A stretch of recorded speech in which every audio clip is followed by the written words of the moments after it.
Amis de l'histoire et du roman historique, bonjour. Aujourd'hui, histoire de sabreur. Donc vous savez que j'ai écrit un livre qui s'appelle Le sabre de Damas. Hein, donc ça se base sur un certain nombre de faits historiques. Donc, alors il n'y a pas que moi qui ai écrit là-dessus. Hein. Donc j'ai pris comme exemple le général Lassalle. Hein, donc c'est pendant le Premier Empire. Et donc il y a plusieurs livres qui sont sortis sur ce personnage. Donc il y a le général Lassalle, enfin, dans tout, un petit peu toutes ces analyses. Il y en a qui sont très célèbres. Hein, c'est le livre de Marcel Dupont. Alors Marcel Dupont, c'est un historien de la moitié du XXe siècle. Hein, donc il a écrit plein de livres. Oui, il y en a sur les campagnes de Napoléon. Enfin, ce n'est qu'un exemple, parce qu'il y en a très nombreux livres. Et il a écrit un livre sur le général Lassalle, que voici. Ensuite, il y a d'autres, bien sûr, d'autres auteurs. Hein. Il y a Urtul, hein, donc je vérifie que je ne me trompe pas si c'est bien son ouvrage, celui-là. Oui, c'est Urtul. Donc il a écrit un gros ouvrage sur Lassalle. Voilà. Donc ça plus dans les années 60-70, celui-ci. Et puis il y a également eu des romans. Donc j'ai choisi un roman. Alors moi, le personnage de Lassalle passe dans mon roman, et pas celui-ci. Ça c'est le premier tome. Et il passe dans le deuxième tome qui paraîtra bientôt. Donc on fera une émission là-dessus. Et j'ai choisi Gilles de Bec de Lièvre. Alors Gilles de Bec de Lièvre, c'est un auteur qui a une écriture agréable. Moi je trouve, j'aime bien ses ouvrages. Et il a écrit un livre, Le Hussard fou de Napoléon, qu'on verra la semaine prochaine. Je vous lirai quelques passages. Voilà. Pour aujourd'hui, donc j'ai partagé quelques passages entre le livre de Dupont et le livre d'Urtul. Hein, je fais un peu les deux, quoi. Donc vous allez voir, c'est un personnage étonnant, hein, assez connu de la période du Premier Empire. Voilà. Donc je vais vous lire simplement une des jaquettes de ces ouvrages. Donc ça c'est la jaquette de Marcel Dupont. Hein. Et ce guerrier intrépide, originaire de Metz, d'une famille languedocienne, hein, ceci dit, incarnation d'un cavalier léger, s'est taillé la place dans la légende à grands coups de sabre. Hein. Vaillant, courageux, intelligent, il fut l'idole de ses soldats, malgré sa façon parfois sévère de punir la moindre faute contre le devoir militaire tel qu'il l'entendait lui-même. Golomine en est la preuve terrible. Alors c'est un passage que je n'ai pas inclus dedans, mais bon, il faut lire les ouvrages, quoi. Hein. Ces incartades lui ont valu la célèbre sans pareil au sein de l'armée, où le moindre sous-lieutenant de cavalerie s'efforçait à l'imiter. Contrairement à d'autres, son caractère turbulent ne lui a point porté ombrage dans l'esprit de Napoléon, qui pardonnait tout à la bravoure et à la fidélité. Mais la personnalité de Lassalle est à double facette. Buveur, tapageur, bretteur, et en même temps mari tendre et attentif, ami dévoué. Il n'est pas interdit de rêver à ce qu'il aurait pu devenir si la mort ne l'avait pas fauché le 6 juillet 1809 à Wagram, en plein éclat de sa carrière fulgurante. Il nous reste de lui la célèbre tableau de détails et ces paroles qu'il écrivait à sa femme: « Mon cœur est pour toi, mon sang est à l'empereur et ma vie est à l'honneur. » Le superbe livre de Marcel Dupont, devenu un classique recherché, nous entraîne dans le sillage de ce cavalier d'exception, en faisant revivre les moments forts de cette existence hors pair. Donc j'ai choisi quelques passages que je vous dis partagés entre les deux livres. Alors le premier passage, c'est page 3, De Profundis. Oui, parce qu'il est mort à Wagram, quoi. Hein, voilà. Alors, Antoine Charles Louis Lassalle. Au cimetière Saint-Marx de Vienne, on pouvait voir à la fin de 1809 une plaque de marbre, fraîchement encastrés dans la muraille où étaient gravés ces mots. Ici repose le comte Charles Lassalle, grand officier de la Légion d'honneur, général commandant la cavalerie légère de l'armée française. Ses grandes qualités le rendirent cher à son souverain. Les regrets qu'il a laissés dans l'armée consacrent à sa mémoire à la vénération de tous les militaires, morts au champ d'honneur à Wagram dans la 34e année de son âge.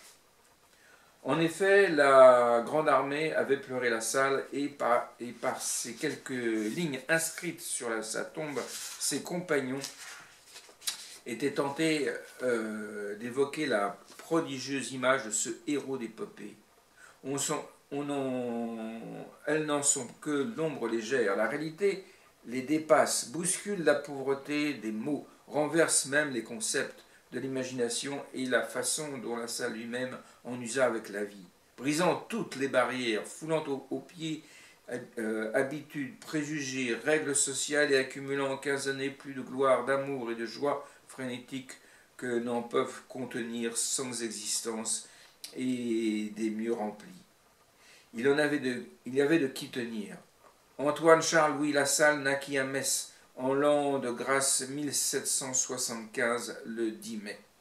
Si l'on admet qu'une ville est une âme, la vieille cité guerrière dut tressaillir dans sa ceinture de remparts. Ce fils était digne d'elle, et l'on se plaît à imaginer que l'apparition d'un être si hors de proportion avec la vulgaire nature humaine dut être marquée par quelques signes extraordinaires. À cet instant, j'imagine, les dragons de la garnison se regardèrent avec un large sourire, les yeux des jolies femmes brûlèrent de cet éclat humide qu'ils ont à l'approche du plaisir, et les chopes de grès elles-mêmes sur les dressoirs des tavernes durent frémir et s'entrechoquer pour fêter l'arrivée de celui qui devait être le plus grand sabreur, le plus fameux amant et le plus extravagant buveur de cette vertigineuse époque. Voilà, donc c'est un personnage romanesque, hein, s'il en est. Voilà. Donc c'est bien pour les romans de KPDP. Hein, Alexandre Dumas aurait pu faire un livre sur Lassalle, bien sûr. Voilà. Donc dans ma saga, je l'utilise pas mal, hein, mais ce n'est pas le personnage principal, hein, contrairement au livre de Bec de Lièvre, où c'est le personnage essentiel. Hein. Alors que dans mon livre, le premier personnage est un personnage inventé. Hein, voilà. Là, Bec de Lièvre, lui, utilise un personnage historique comme personnage principal. Donc, dans sa biographie, d'ailleurs, il cite ses livres, hein, les deux que je vais citer. Hein. Voilà, donc ensuite, passage 2, c'est dans l'autre livre. Donc, c'est dans le gros livre, là. Donc, page Madame de Sally. Madame de Sally. Donc, je vais voir Madame de Sally.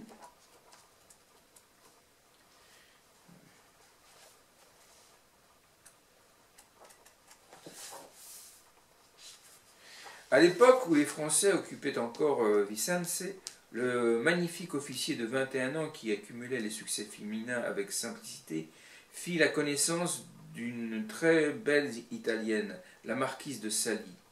Entre ces deux êtres, une passion dévorante va se développer, mais l'armée autrichienne, reprenant l'offensive, se soucie fort peu du grand amour et sépare les deux amants, refoulant bien au-delà de Vicence les lignes françaises.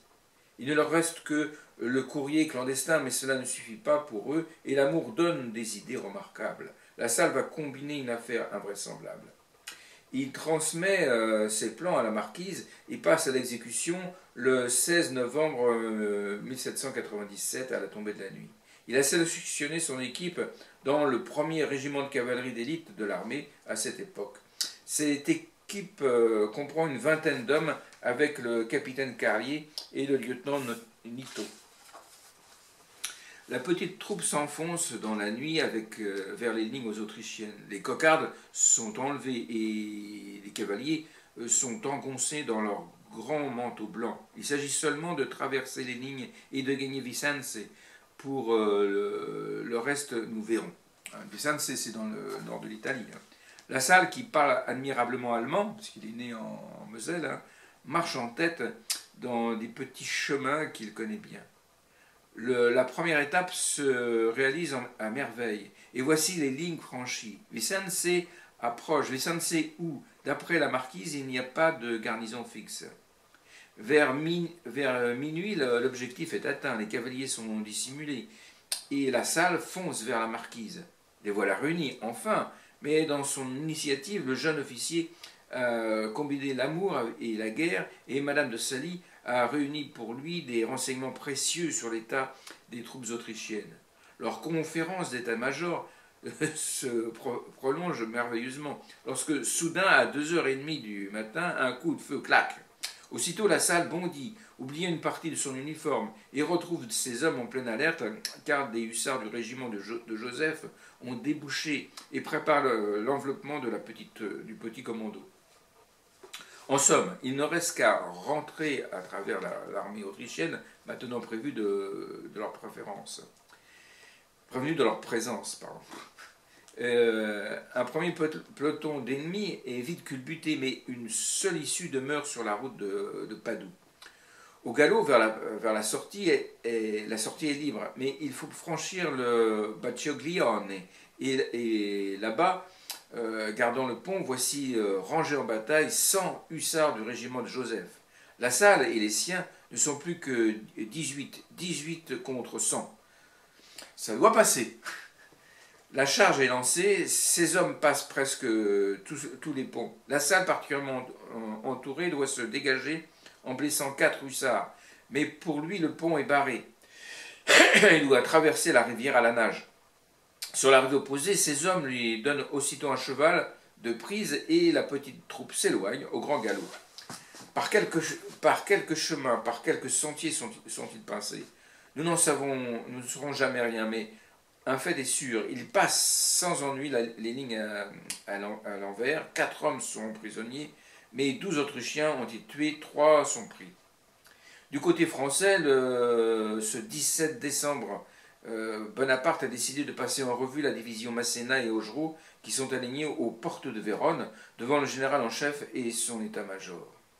Les unités en grande tenue, les généraux et Bonaparte sont soudain sidérés de voir déboucher la Salle, normalement très fier d'être l'un des plus élégants cavaliers de la cavalerie, dans son triste équipage actuel, vieille pelisse, bottes et pantalons sales, et monté sur un cheval autrichien avec son harnachement d'origine. La première question de Bonaparte fut aussitôt: « Quel cheval avez-vous ? » « Un cheval que je viens de prendre à l'ennemi. »« Où ça ? » ?»« À Vicence, mon général. »« Êtes-vous fou ? J'en arrive, et même j'en apporte des nouvelles que vous ne jugerez pas sans importance. » À l'instant, raconte Thiébaut, le général en chef. Thiébaut, c'est un mémorialiste, un général de l'armée qui a relaté ses mémoires. Le général en chef prend la Salle à part, cause avec lui un quart d'heure et rejoint les généraux en annonçant qu'il vient de faire le capitaine Lassalle chef d'escadron provisoire. Cette nomination sera confirmée par le directoire le 27 avril suivant. Voici le jeune officier de 22 ans, chef d'escadron, mais plus que cette nomination, ce jour-là, Lassalle s'est présenté à Buonaparte et le général en chef a jugé avec une acuité habituelle l'intelligence, avec son acuité habituelle, l'intelligence, l'audace, le courage, le culot et l'esprit d'initiative de ce jeune homme particulièrement brillant. Ce fut le grand saut, le quitte ou double génial, puis point de départ d'une longue série d'exploits, exploits qui ne se feront pas attendre. Alors c'est un mélange de charge de combat et d'amour. Voilà, donc c'est bien pour les gens qui font du roman historique, quoi. Hein. Voilà, donc on va passer à l'autre livre. Là, c'est la bataille de Rivoli. Car c'était la bataille de Rivoli, la Salle, en Italie. Donc ça, c'est page 55. Page 55, d'accord. Alors, sur le livre de Marcel Dupont, La Salle a compris que son heure est venue. Il se retourne vers ses hussards Sa voix ne peut porter au milieu des fracas de la bataille, mais dressé sur ses étriers, il leur montre que de son sabre la masse ouverte de baïonnettes qui s'avance pareil une bête fantastique. Et il s'élance. Les 200 hussards l'ont suivi. Derrière le chef aimé, c'est à qui crèverait les flancs de son cheval pour être au plus près de sa voix et de son geste. Il déferle comme une avalanche avant que les Croates aient eu le temps d'ouvrir le feu. La Croatie faisait partie de l'Empire austro-hongrois. Les traverses laissent derrière eux une brèche semblable au passage de la grêle dans les blés mûrs, puis s'engouffrent dans le défilé descendant à pic sur la Dige. C'est en montagne, la Rivoli. Une panique effroyable se met dans les Autrichiens entassés là. Pour eux, impossibilité d'échapper à droite ou à gauche. D'un côté, le précipice, de l'autre, la muraille des rochers. Ils ne songent point à se défendre, mais seulement à fuir le sabre terrible de la salle et celui des hussards. Ils jettent leurs armes, se renversent, se piétinent. Sur leur corps emmêlé, la charge passe, foulant ce tapis humain. Canons et chevaux sont jetés dans l'abîme, des fuyards s'y écrasent en grappes. Plus vite que l'escadron lui-même, l'épouvante se répercute en vagues et gagne la colonne entière.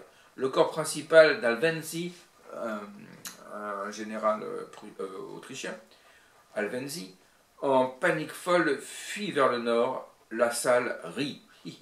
Puis, sans perdre une minute, il regroupe son monde, fait demi-tour et remonte au galop la pente semée de blessés et de morts. Là-haut, le bataillon Dunschmeister s'est reformé à la hâte. Mais devant cette horde au sabre rouge qui semble sortir de terre, la terreur saisit les grenadiers. Ils tournoient comme la poussière sous le vent. L'orage et la première sommation mettent bas les armes. Alors la salle ne rit plus. Il se place sur les fronts et, prenant le commandement en allemand, les forme en colonne, ordonne aux tambours et aux fifres de jouer la marche de leur régiment et les fait défiler comme à la parade.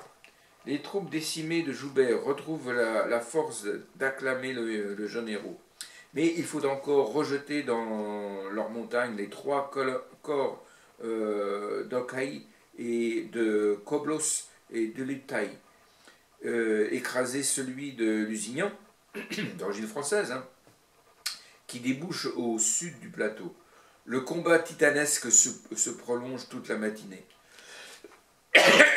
La salle, avec ce qui lui reste d'hommes, exécute charge sur charge, chaque fois son audace, l'à propos de ses attaques, leur vitesse foudroyante jette l'effroi et la panique dans les rangs ennemis. Chaque fois, il ramène des prisonniers et des drapeaux. À la fin de la journée, quand Bonaparte acclamé de toutes parts, parcourt d'un dernier regard le champ de bataille où il vient de remporter une de ses plus belles victoires, il aperçoit la salle brisée de fatigue et grelottant de fièvre auprès des drapeaux autrichiens amoncelés. Le vainqueur sourit et l'appelle. La salle. Il lui indique du doigt le lit de soie formé par l'entassement des étentards. Couche-toi dessus, dit-il, tu l'as bien mérité. Voilà. Donc ça, c'était Rivoli. Donc ensuite, 4, frasques. Page 4, numéro 4, frasques. D'accord. Alors, faut que je trouve ça là-dedans. C'est plus loin.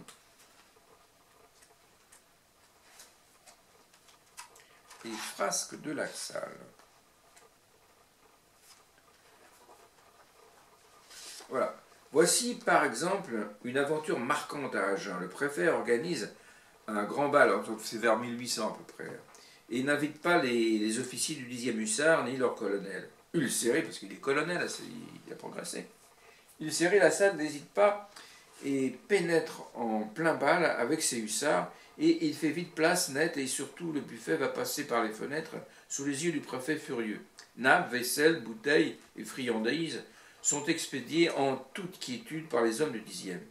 La protestation officielle du préfet est adressée aussitôt à Paris et parvient sous les yeux de Bonaparte qui aurait fait le commentaire suivant. Il suffit d'une signature pour faire un préfet. Ce n'est pas trop de 20 ans pour faire un Lassalle. Conclusion, Lassalle écope de 30 jours d'arrêt et le préfet est déplacé. En août 1802, alors comme en témoigne un document du régiment signé du capitaine Viala, le régiment est à Cahors. C'est là que le terrible Fournier, qui s'est compromis dans l'opposition à Bonaparte et qui, destitué, est en exil à Sarlat, vient voir son ami Lassalle. Les deux gaillards doivent arroser cette rencontre et le conseil de Lassalle, les conseils de Lassalle vont sans doute réconforter le malheureux exilé. Alors Fournier, hein, c'est le modèle d'un livre de Joseph Conrad et qui sera transformé en film. C'est Les Duellistes, hein, magnifique film, le premier film de Ridley Scott et son meilleur. Et il faut absolument voir ce film. Hein, voilà. Donc c'est inspiré directement de la vie de Fournier. Hein. Je crois qu'il y a un livre de Dupont, hein, sur Fournier qui est très intéressant, qui est assez difficile à trouver en objet, quoi, en papier, quoi, mais qui se trouve facilement sur Internet en numérique. Bon. Donc c'est passionnant aussi à lire. Si on aime les romances historiques, parce que sur cette base-là, on peut faire de la romance. Plus tard, en remontant vers ce qui sera le camp de Boulogne, le régiment passe par Niort. C'est dans cette ville que cantonne le 22e régiment de chasseurs à cheval, premier régiment commandé par Lassalle après la bataille des Pyramides. Le détour a dû être fait exprès, il faut bien saluer les anciens. Ce jour-là, de nombreux chasseurs ont été au théâtre de la ville pour faire de la figuration dans une pièce toute classique. Lassalle se rend au théâtre et lorsqu'il voit ses vieilles moustaches sur la scène déguisées en grec ou en romain, il se lève d'un coup il crie et de sa voix de stentor « À moi chasseur !» Reconnaissant l'appel de leur ancien colonel, les faux grecs et les faux romains bondissent dans la salle et viennent entourer le perturbateur, tout heureux de le revoir. Ceci est la grande stupéfaction des assistants. Mais il est temps de revenir à des aspects plus sérieux de la carrière et de la vie de ce héros de légende. En août 1800, des armes d'honneur ont été décernées au jeune colonel, un sabre et une paire de pistolets de la manufacture de Versailles, en mémoire de ses actions en Italie et en Égypte. Ces armes d'honneur vont entraîner des prérogatives concernant l'ordre de la Légion d'honneur. Une proposition faite en ce but figure aux archives de la guerre datée du 30 mars 1803. Lassalle sera donc légionnaire le 24 septembre 1803, puis commandant la Légion d'honneur le 14 juin 1803, l'un des trois colonels de cavalerie de l'armée avec Maroulaz et son ami Descrest. Voilà, bon, donc ça évoque tout ça, quoi. Alors, j'ai oublié l'Égypte, alors il faut faire un petit retour en arrière. Donc il y a aussi un passage sur l'Égypte, c'est l'inconvénient de passer d'un livre à l'autre, quoi. Voilà, donc il y a un passage sur l'Égypte avant, donc ça c'est en 1798, donc de 4 ans avant, dans le livre de Dupont. Donc page 79. Page 79. Donc revenons en Égypte, parce qu'il est allé en Égypte. Alors, expédition éminemment romanesque, hein, c'est l'Orient, donc ça émoustille le romancier, ça. Sous les ordres de Desaix, ou Dezay, hein, je ne sais pas comment on dit, Lassalle prit part à la campagne contre Mourad Bey dans la Haute-Égypte. Dezay avait réuni sa cavalerie en division composée du 22e de chasseurs, du 7e de hussards et des 15e et 21e de dragons, et il avait confié à Davout. L'expédition fait extrêmement dure. Dans ce pays désertique, les interminables marches avaient réduit la troupe à la plus affreuse misère. Les régiments avançaient dans un nuage de poussière et dans une atmosphère de fournaise. La dysenterie, les maladies des yeux, les fièvres causaient d'effroyables ravages. Les hommes marchaient dans une sorte d'hallucination, ne songeant qu'à une chose, ne pas rester en arrière, car tout traînard était certain de périr sous les tortures des rôdeurs. La Salle, au cours de cette campagne, acquit l'adoration de son régiment. Rejetant ses soucis personnels, oubliant ses propres souffrances, il avait le long de la colonne il allait le long de la colonne plaisantant, chantant, retrouvant à force de volonté la joie exubérante de ses meilleurs jours. Devant cet épanouissement de bonne humeur, les plus désespérés reprenaient courage. Il avait le don de susciter des énergies, de donner, comme on dit, du cœur au ventre. On le vit plus d'une fois hissé sur son cheval, un fantassin tombé à terre et résigné à mourir. Un jour, l'étape était particulièrement longue, l'eau portée par les chameaux complètement épuisés. La soif torturait les hommes au point de semer la folie dans les rangs. Or, un des chasseurs du 22e, ayant eu l'audace de s'écarter de la piste, découvrit une petite mare où traînait un peu d'eau bourbeuse. Il en remplit sa peau de bouc et, tout fier, vint la porter à la Salle. Celui-ci refusa d'y toucher et, faisant circuler l'outre de rang en rang, autorisa chaque cavalier à en boire une gorgée. Pour sa part, il ne vole pas une goutte. Une telle générosité, une telle abnégation créaient entre les chefs et les chasseurs un attachement que rien ne pouvait détruire. Ainsi, au moment du combat, pouvait-il leur demander tous les sacrifices. Lui-même se montrait dans la bataille digne de son passé. Au combat de Redemeh, Davout, entouré par les Mamelouks, allait succomber quand la Salle se ferait un passage jusqu'à lui, tranche d'un seul coup de sabre les deux mains de l'assaillant le plus acharné et brise sa lame sur la tête du chef Osman Bey. Désarmé, il se défend à coups de crosse de pistolet, puis, ayant pu saisir le sabre d'un dragon blessé, il retourne à l'attaque et parvint à rétablir la partie. Il renouvelle des exploits analogues à Thèbes, à Jéhémie, et partout où la cavalerie donne. Les rapports de Lesay et de Davout ne sont qu'un long palmarès en sa faveur. Il n'est question à son sujet que de charges impétueuses et opportunes, de sabres brisés en frappant, d'affaires mal engagées transformées en succès grâce à son intervention. C'est un guerrier né, quoi. Voilà, alors je ne vais pas citer toute la carrière du général Lassalle. Donc je vais encore prendre un épisode qui est très significatif de ses exploits. Donc là, on est en 1806, c'est la campagne de Prusse. Hein. Donc c'est très très célèbre. C'est la brigade infernale. Donc on va citer un de ses exploits. La capitulation de Stettin.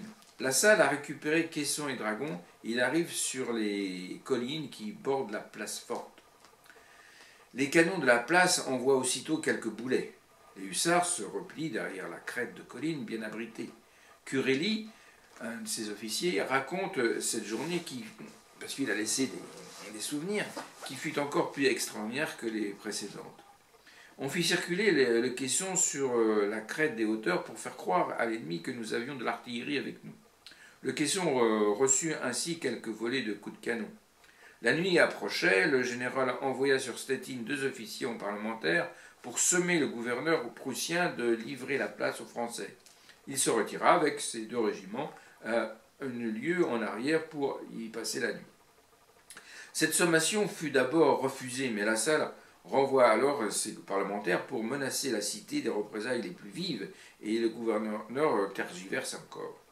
Le vieux baron de Romberg voudrait bien refuser, mais les commerçants et les armateurs imaginent, parce que c'est sur la Baltique, donc des armateurs, imaginent que ce serait le sac de la ville.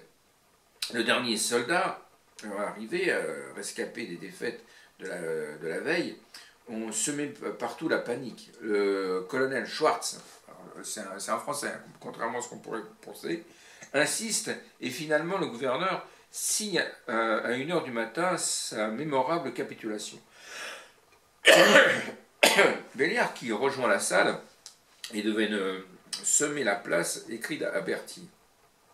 J'avais été renvoyé par le prince pour semer le commandant, mais la salle avait commencé la besogne et je l'ai laissé finir. Je pense, mon prince, que vous serez content de nous. La vieille patraque de gouverneur nous a salué de quelques coups de canon et a fini par se rendre à discrétion, après avoir fait beaucoup de difficultés. Au retour du colonel Schwartz, on imagine fort bien l'ambiance qui a dû régner à la table de la salle. Il ne suffit pas de faire capituler, encore faut-il prendre possession de la place. L'infanterie volante de l'âne est encore mise à contribution. Vite, vite. C'est à 6 h du matin qu'il faut occuper les portes et le pont de l'Odeur. La division Claparède, entraînée par le général Victor, alors chef d'état-major de l'âne, va une fois de plus forcer la marche. Il ne leur reste que 2 lieues à faire. Hein? En fait, la brigade rassemblée au petit jour reçoit les portes de la ville à 7 h. Les 2 compagnies d'élite s'y installent. Il était 8 h et la garnison était prête à défiler, que nous n'avions encore ni hommes ni canons, dira Curelli. À 8 h 30, enfin, arrive un régiment et 2 canons. On fait défiler la garnison qui dépose les armes sur les glacis. La brave patraque de gouverneur sort le premier, vient à la rencontre de la salle, à qui il offre une magnifique pipe. Puis, restant à côté de lui, il lui désigne les bataillons qui s'avancent en ordre parfait pour le moment. En effet, à peine la moitié de la garnison a-t-elle ainsi mis bas les armes que les soldats prussiens s'aperçoivent du petit nombre des Français. Certains d'entre eux se précipitent sur les armes. Ils sont aussitôt chargés et dispersés par les hussards. La sortie du reste est accélérée. La salle dit de son côté: les prisonniers des Stettin voulaient se révolter. Ils ont menacé et frappé leurs officiers. Il était temps que l'infanterie du général Victor arrivât. Aussitôt que j'ai été débarrassé de cette corvée, je me suis porté avec ma brigade à Damme. Plus loin, il ajoute, ouvrant sa lettre, après ma sortie de Stettin, la garnison qu'on avait laissée sur les glacis a voulu reprendre les armes. 500 déjà les avaient repris. On a battu la générale. Le bataillon d'élite les a fait rendre de nouveau son coup férir. Sans coup férir. 5500 hommes ont été pris à Stettin et 120 bouches à feu. Le général Victor s'étant emparé du commandement, je n'ai plus suivi les détails. Le 21e bulletin de la Grande Armée commença ainsi: Stettin est en notre pouvoir. L'empereur écrira au grand-duc de Berg, Murat, mon frère, je vous fais compliment sur la prise de Stettin. Si votre cavalerie légère prend ainsi les villes fortes, il faudra que je licencie le génie et que je fasse fondre mes grosses pièces de canon. Et Napoléon continue, comme d'habitude. Mais il n'y a encore rien de fait. Vous avez encore 25 000 hommes à prendre. 25 000. Blücher et le comte de Weimar. Ils sont ces résistants. Voilà. Donc avec 600 hussards, il a fait abdiquer 5500 prisonniers. Voilà. Donc ensuite on va finir avec, à la page 226 de ce même ouvrage, 33 ans. Alors, 226, je dis. 226.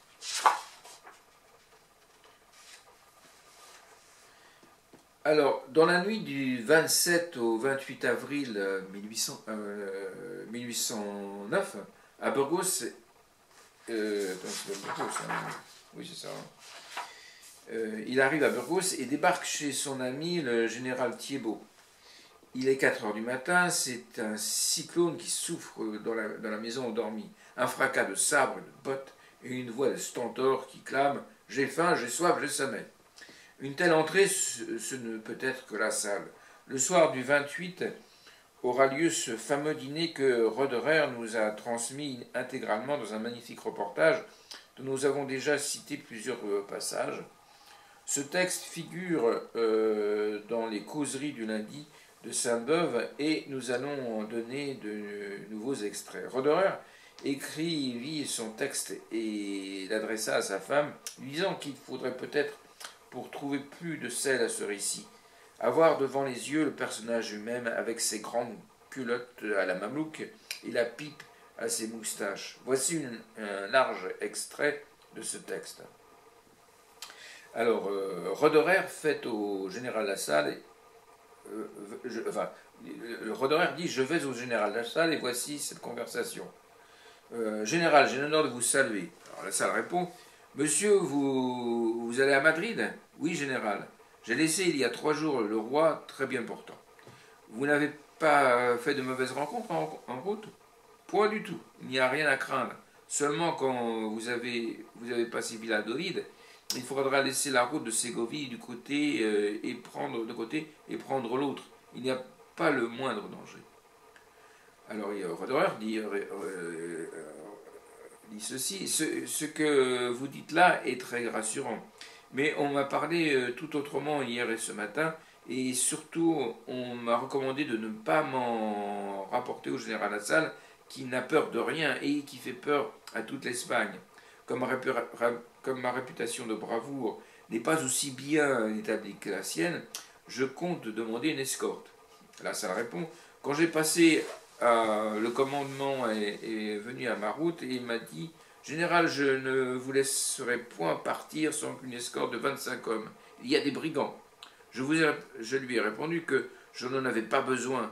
Il a insisté, je lui ai dit, savez-vous à qui vous parlez ? Je parle à un officier français. Vous parlez au général Lassalle. Combien sont ces brigands ? Environ 300. Combien avez-vous d'hommes ? 50. Quoi ? Vous avez 50 hommes et vous laissez la route sans sécurité ? Cela est lâche. Je rendrai compte de votre conduite. Je ne veux point de votre escorte. J'ai passé, je n'ai rien vu et voilà. Alors le Roderer dit, général, il faut vous garder pour la campagne qui commence en Allemagne. Lassalle répond, je suis en retard de 6 semaines. Je serai grondé. Les premiers coups de fusil seront tirés quand j'arriverai. L'empereur vient de me donner une superbe division. 8 régiments de troupes légères, 8 pièces de canon. C'est plus qu'il n'en faut. Je serai au désespoir si l'on commence sans moi. Vous passez par Paris ? Oui, c'est le plus court. J'arriverai à 5 heures du matin. Je me commanderai une paire de bottes, je ferai un enfant à ma femme et je partirai. Le général Thiébaut dit je te donnerai sûrement une escorte pour sortir d'ici, jusqu'à 4 lieues. Plus loin, tu peux t'en passer. Il faut ménager sa vie quand on est peu utile, quand on peut être utile, dit Roderer. Lassalle répond, moi j'ai assez vécu à présent. Pourquoi veut-on vivre ? Pour se faire honneur, pour faire son chemin, sa fortune. Eh bien, j'ai 33 ans, je suis général de division. En s'approchant de moi à voix basse et d'un ton sérieux, savez-vous que l'empereur m'a donné l'année passée 50 000 livres de rente ? C'est immense. Alors, Roderer dit, l'empereur n'en restera pas là et votre carrière n'est pas finie. Mais pour jouir de tout cela, il faut éviter les dangers inutiles et les dangers sans gloire. Après tout, pourquoi veut-on se faire honneur, faire son chemin, sa fortune ? C'est pour en jouir, sans négliger cependant les occasions d'accroître ses avantages autant qu'il est possible. Lassalle répond non, point du tout. On en jouit en acquérant tout cela. On en jouit en faisant la guerre. C'est déjà un plaisir assez grand que celui de faire la guerre. On est dans le bruit, dans la fumée, dans le mouvement. Et puis quand on s'est fait un nom, eh bien, on a joui du plaisir de se le faire. Quand on fait sa fortune, on est sûr que sa femme, que ses enfants ne manqueront de rien. Tout cela, c'est assez. Moi, je puis mourir demain. C'est un engin, quoi. Hein. Alors Thiébaut répond, mon ami, tu ne partiras pas ce soir. Là, ça répond, mon ami, Je partirai ce soir, je suis en retard depuis 6 semaines. L'aide de camp de Coatlosquet, un breton donc. Mon général, nous ne gagnerons rien à partir ce soir. La Salle répond, nous serons en route. C'est quelque chose d'être comme ça. Il fait un mouvement de la main qui figure la position, le mouvement d'un homme à cheval qui galope. Tagadac, tagadac. Le général Thiebaut, ne nous parle pas de ce plaisir-là, à nous qui sommes condamnés à rester ici. Mais il te faut une escorte seulement pour 4 lieues. Il n'y a pas ici quelques coquins. Je te commanderai 4 dragons. Je n'en veux pas. Ce serait un trop mauvais tour. Cela ralentira ma marche. Vous faudrait tout ensuite m'en donner le reste de la route. Je resterai en chemin. Le général Thiebaut dit, je veux que tu aies 4 dragons.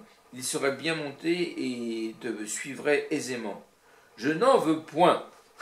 Alors Thiebaut rajoute, ils se trouveront sur la route quand tu partiras.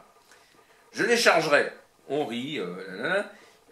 Tu vas les voir, ces bons Allemands. 3 ou 4 voient ensemble les bonnes gens, les braves gens que sont ces Allemands.